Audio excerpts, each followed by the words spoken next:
I would like to introduce the speaker here, Mr. Nitin Shankar, who's the CEO, founder of Middle Earth HR. He's there in the HR industry since the last 30 years. MBA from IIM Calcutta, BE Computer Science from IIT Roorkee. He's a visiting faculty of IIM Indian School of Business, IIM Calcutta, University of Jakarta, Institute of Technology, and he's awarded with HR Champion Award from HR Capital, awarded with Outstanding Contribution to World HR Congress. Over to you, sir. I would request you to start the first session. Okay, let's get started, ladies and gentlemen. Just before I start, my request is, this is the longest of all the sessions. It's going to be for 30 minutes. The basic purpose of this is to share with you the collective wisdom of what different people feel about COVID from the perspective of L&D. So it's not my wisdom. I have a couple of my own slides, but a majority of slides are based on secondary research, based on about 50 to 60 research papers that we have closely studied from some of the world's best known organizations in this area. Organizations like CIPD, ATD, Burson by Deloitte, and so many other organizations who are experts in this area. My purpose is to give you an insight into what people are feeling about the current situation. So let me get started on this.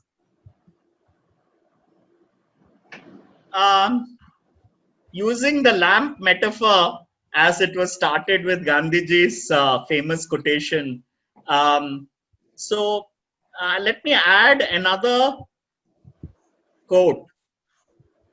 See, this is from Andy Lancaster, who is head of L&D content at CIPD. CIPD is one of the largest training companies in HR. He says that Corona has forced our hand and it is going to be a catalyst for long overdue learning innovation. So now my question and your question to some extent is, what is the perception in the current situation? So my job would be to give you a quick situation review of what is happening due to COVID. Let's get started. This is a curated research study from over 50 major trade journals and reports. It's made by our research team. In fact, one of the people in this forum is also part of the research team.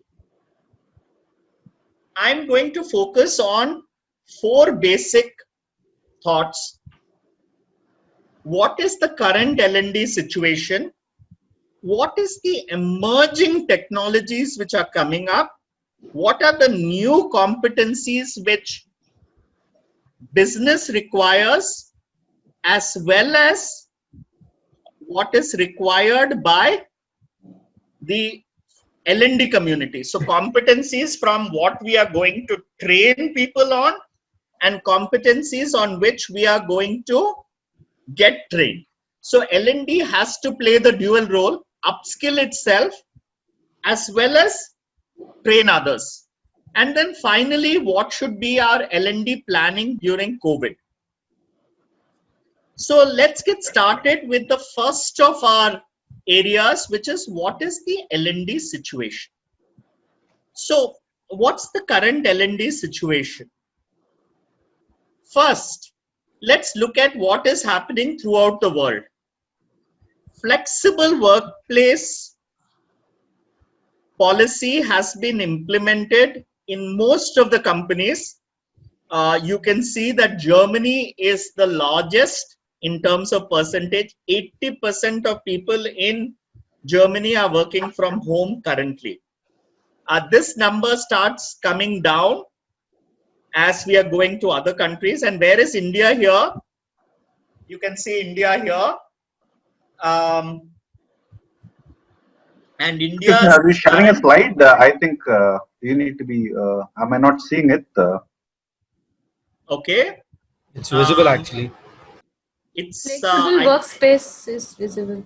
I think this is visible, guys. If somebody is not seeing it, just check your setting in this thing. Varsha, I hope everybody is able to see my slide, flexible workplace policy here. Yes, sir, I can see it. Yeah. Okay. Yeah, we can also see it. We can see. Okay. So just be careful, guys. It should be visible. Now, you can see India here. India is having 58%. As per the HR survey, post-COVID, 58% of Indian people are working from home or working flexibly. When I say flexibly, they may not be working completely from home, maybe coming to office for 1 day or 2 days. So a very large percentage, 58% is huge. Now the second question which will plague us is how many of these people will continue after this working from home. So let's go and see what is the feeling of people. So how many people are going to continue like this? Now this is interesting. Studies are indicating that 59% of CEOs are saying there might be a second wave. So though the first wave we might end by December, this work from home policy may continue happening for more than this period of time. 54% of CEOs are planning to make remote work a permanent option. So that means almost half the companies are saying that they may not go back to work fully. 7 employees, of course, are quite happy working from home. A majority of employees at least. 72% of company employees feel that they are fairly productive working from home. And 25% of businesses are thinking of cutting back on their office space. This is a very interesting situation. So while I said that a lot of people are saying that we'll in fact reduce the office space also, 25% of businesses, this is a big chunk. If some of you are from real estate companies, this is going to be difficult for you to sell commercial real estate over the next 2 to 3 years, because if 25% of companies give up their space, what's going to happen? But this is the situation for us in L&D. A lot of people may be continuing to work from home throughout 2021. And for some of you, the situation might be like this while you're working from home. Those of you who are working mothers, I think you can empathize with the picture which has just come up of how your work is going to be for the next 1 year. You're going to have a couple of screaming children all around you, and you're also going to be trying to complete your work. Just let me stop the video for a minute. Just out of curiosity, how many of you are working from home currently, or your company is working from home? Just go to reaction box and show thumbs up. Yeah, we are working from home. How many of you are working from home, guys? Okay, okay, okay. Almost half, more than half. So I think fairly representative of this group. More than half the people are saying they are working from home. Fair enough. All right, guys, we are also reaching an important milestone. More than 80 people have come in. So I'm quite hopeful that we might have a full 100 people. Okay, let's go forward. Now, if this is our situation, what are we planning to do? Most of the chief learning officers, this is based on the Business Intelligence Board survey of CLOs, chief learning officers 2020, which was surveyed more than 1,000 Fortune 500 companies, 526 of them responded. 51% of companies are saying, and this is important for us in L&D, that the way we deliver training is going to change after COVID. So this is the first important insight. While a lot of employees may continue working from home and maybe even 25% of office space is going to be reduced, CLOs feel training delivery will change. Now, this is what they are feeling. Before COVID, you can see that 41% of training was done through traditional classroom. 41% was done through traditional classroom. 10% was like OBT and other mechanisms which were not classroom based at all. So 50%, more than half of the training was done through traditional mechanisms. 24% was done through e-learning, and 25% was done through virtual instructor-led sessions. Virtual instructor-led sessions are nothing but your Zoom sessions, something like what we are doing. And after this, after the situation, guys, if you have any questions, just type it in into your this thing. Just type in your questions. I will have a break because mine is a 30-minute session. After I cover the first 10 minutes, I'll have a break. A break in the sense I'll have a break to ask questions. We don't have any break throughout this session of 3 hours. So we will have a question and answer a little later. But now what we are seeing is after COVID, most of the training, 41% of the training is going to go into Zoom. Zoom is going to become the number one. Zoom, like, I don't mean Zoom exactly, but any programs like Zooms, Hangouts, Teams, any kind of live sessions like this one that you are undergoing today will be our core mechanism for training in future. 30% is going to go into e-learning. So 75, almost a very big percentage of training in future in companies is going to be either through e-learning or through live Zoom. And this study has been brought to by the Training Industry Magazine. One of our very good sources of information is Training Industry Magazine. Just as a learning for all of us, it's a good magazine to subscribe to.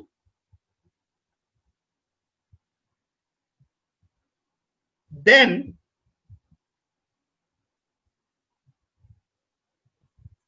while the delivery mechanism will change, a vast 53% of people and 20% who strongly agree, even the content, new topics are going to be taught. The traditional topics which were taught before COVID, a lot of new topics are going to come up after COVID. This is another learning. Not only is training going to shift from content-wise, delivery-wise, who is going to do the training will also shift. Now, this is the example of G2G training which is happening in Google, where 80% of training is happening on peer learning platform. That means one employee training another employee, and it need not be a senior employee training a junior employee. It might be two people at the same level training each other. It might be a junior person training a senior person. What we call reverse training is also happening in G2G. This is one of the best practices that we would recommend. I'll take a short break after this to address any questions, but before that, I just want to cover the second of our topics. Also, what is the psychology of the employee? The psychology is saying that as people are becoming from baby boomers to Gen X to millennials and the current generation passing out, which is Generation Z, these people are saying we don't want to sit in a traditional classroom. We want to do as you will learning. That means we would like to have control over when we would like to do our learning. So many companies, what they're doing is they're shifting to drip feed of very small sessions. So this drip feed is done as small learning bites of half an hour or 1 hour, which is fed through mobile or through asynchronous LMS. That means they can do it at any time. that video is taken at any point of time during the week, and then at the end of the week or end of the fortnight, there could be a connect session, which could be a coaching session. This is the new type of training which is happening, and youngsters are wanting this type of training. See, we must understand that youngsters are continuously coming in to learn, and they are being used to, learning through YouTube and other things. So they like a asynchronous mode of learning where they have control over when they are learning.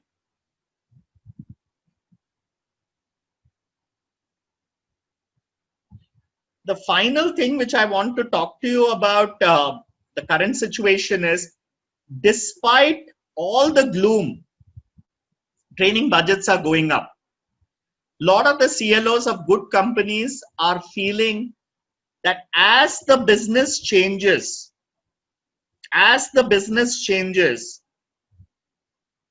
new types of working will come up, and this is the right time to train people up, not waiting for the situation to go up.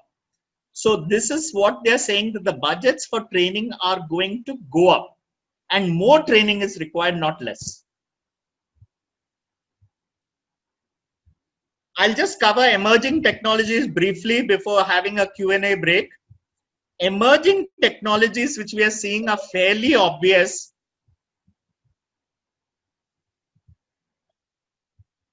Where is money is being spent on what kind of technology for L&D people? Broadly, we are spending money on creation tools. What do we mean by creation tools? Video content creation tools, video editing tools,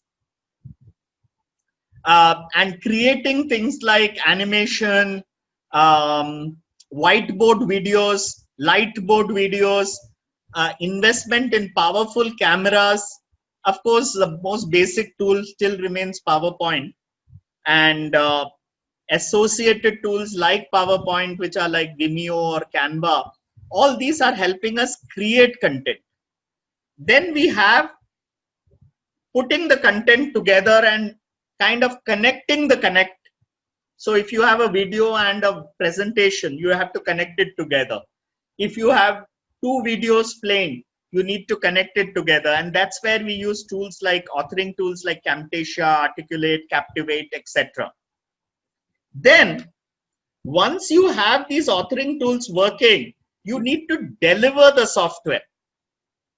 So how do you deliver the content? Is either through Zoom, etc., which is for non-e-learning, or collaboration tools like Trello, WhatsApp, any kind of social collaboration tool, and putting the video-based content, e-learning content onto LMS platforms like Moodle, Seminars, LearnWorlds, ThinkDash. These are all the common platforms. So what is happening is you have content development, threading it together, then delivering it through Moodle seminars, or supporting it through delivery platforms and social interaction platforms to support the learning. This is the technology that companies are investing in today. By the way, some of this technology is not very expensive. So don't think that you have to invest in very expensive technology. Some of it is fairly cheap. Just to give you one case study of a good practice, we ourselves are going through a digitization after COVID, where we are revamping and creating new shooting rooms. We're using Camtasia for video creation, Doodly and Toonly for animation, LearnWorlds for our delivery platform, and InVision for our membership portal. So we are also investing a lot in new technology this year as one of our new initiatives. So guys, any questions? Some of you had questions. Any questions now on what we have covered? We have covered two things. Current situation, which is saying that we are going to be working from home. 58% is working from home. And it might continue for quite some time. We are not sure. Second part of our presentation is that we are using newer technologies, right from authoring, creation, delivery, and LMS platforms. A lot of companies are investing in them to keep their learning alive. Any questions, guys? Raise your hand if you have any questions. By the way, so just raise your hand if you have any questions. Please go to the participant profile, and there you will have an option to raise any questions. If you are feeling it's okay, go to reactions and say, go ahead, Nitin. Just put a thumbs up in your go ahead, which is your reaction platform. Just put a reaction, guys, then I'll go ahead. I need a certain number of people to tell me to go ahead. I have about 5 or 6 people. Rest of you go ahead. Okay. All right. Thanks. Thanks. I have about 30, 40 people now who have said go ahead. All right. So now let us go ahead and ask ourselves 2 more questions. The first question is, what training should we do? See, as a L&D people, on one side we are saying we have to change our technology. People are working from home. Fairly obvious. But what is the technology people should, what are the new things people need training on, and what is the perception of this collective wisdom of hundreds of L&D people saying? Let's go to that. What are they saying? What is the new kinds of trainings which will be required in the future is a very important question to answer. So the new competencies which are coming out, guys, are as follows.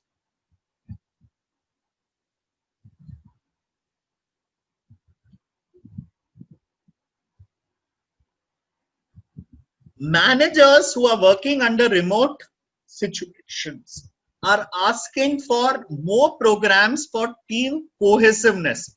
That means they want team building training. They need some employee wellness and focus programs. I'll just give you a practical example. I was speaking to one of our clients who has asked us for a program to help employees focus more on the workplace. So we are doing some habit training, just a 20-minute video clip with a follow-up checklist that people should try to follow for employee focus continuing while working from home. So this focuses on things like check-in habit, diary habit, planning habit, very small sessions of 20 minutes each done every week, where we focus on one of the habits, primarily to look at people looking at employee careers, employee overworking, as well as focus. So to balance the employee wellness kind of program. Second area is team building. Now, doing team building is very tough over Zoom, etc. But this has been one of our focus areas of trying to look at where teams have to be cohesive, right? And this is where a lot of L&D people are working. Now, while managers feel this, what do employees feel? Employees believe very strongly, and this is an interesting finding based on LinkedIn Future of Skills APAC report. India is where majority of employees want training. It is one of the countries where a lot of the employees want training, and they believe in training, and they want training to happen. So one of the good things I also saw in the Mercer study a few years back was, in fact, when asked which is the most motivating thing for them, India was one of the few countries which said learning as one and money as two. So they put learning as the most important and money as the second most important. This is fascinating because India actually, that means, is very learning focused from the employee perspective. And they believe that it's important for their career and they want training. And in fact, when asked how many times they want training, they said 1.5 times a week. So on an average between 1 to 2 times. But obviously the duration of training is not going to be big. So it's like a 2-hour session, break, after 2-3 days, another 1-hour session, something like that. They're pretty happy with. From the employee perspective. And this is based on a very large survey done by LinkedIn. So it's a pretty authoritative survey. Next, point which they are saying is, now this is important to ask, what do CLOs feel? The learning officers. Now employees feel something, managers feel something. What do CLOs want? The majority of them have said leadership development is the most important area that they're looking for. Culture is the second most area. Diversity and inclusion, which is a little bit team building, etc., also in that 40%. And technology and departmental strategy also have a high focus. But leadership seems to be overwhelmingly the focus for most of the CLOs as per the CLO business study. Okay. Now going forward, which are the skill areas which are going to be a lot in demand, and therefore internal training also may be important in these areas? Maybe artificial intelligence, problem solving, data analytics area, emotional intelligence, and digital and social media marketing. This is based on a World at Work study. So if you look at it, the combination of these subjects is what we have to train on. CLOs want more of leadership training, culture building training, and also specific skills like these may become very important for everyone. Now, one interesting question is, all this is fine, but what skills should you guys as L&D managers, L&D heads improve upon? What is the skills you have to build in such a situation? Right? This is an important question. So what are the skills we need to build? Let's look at the new type of situation or elements we are going to have. As you can see, the elements are going to be like this. In the center will be a digital platform. On one side will be coaches. Let me just annotate this so that you can see it a little better. On one side will be the coaches, influencers, collaborators, etc., who are going to be part of the learning as people or even as coaches. This is one side. On the other side will be the learning resources, workflow practices, and your resources for performance management. This is going to be the new type of training ecosystem which we need to have in companies. So what do you see as the difference? Let's look at it for a minute. What skills do we need to learn? The emerging L&D competencies are as follows. First, see, most of us L&D people are very familiar with areas like interpersonal skill, communication skill. All these basic areas we are good at. But now in the situation, we need to be also upskilling ourselves as L&D people on areas like innovation thinking, emotional intelligence, problem solving. These are the skills we ourselves also should understand a little bit more, either to train our people or support the training through external consultants, whichever. Either we ourselves should do the training as L&D people or use external consultants to run these programs. We have to become better at these skills. The second set of skills we have to be good at is using OD, especially as we have discussed throughout this presentation. You and I have to become better at team building and culture management. We have to learn the tools and techniques of team building. So what are the kind of tools? Things like using the Johari window to create openness, running hot seat trainings, doing group feedback activities like feedback loop generation. These are all tools we have to learn, guys. We have to become better at, because especially in virtual teams, unless we are able to create good teams virtually, this is going to become a pain point. Managers have already said it's a pain point, but we have to support this. The second type is culture building. The chief learning officers, the CEOs of companies are very interested, and very importantly, we have to keep the culture of the company going, even though half our staff are sitting at home, and we have to keep the culture of the organization going, and that's going to be a challenge for all of you. So you have to learn and focus on culture management. OD is going to become a big applied area for you in future. What else?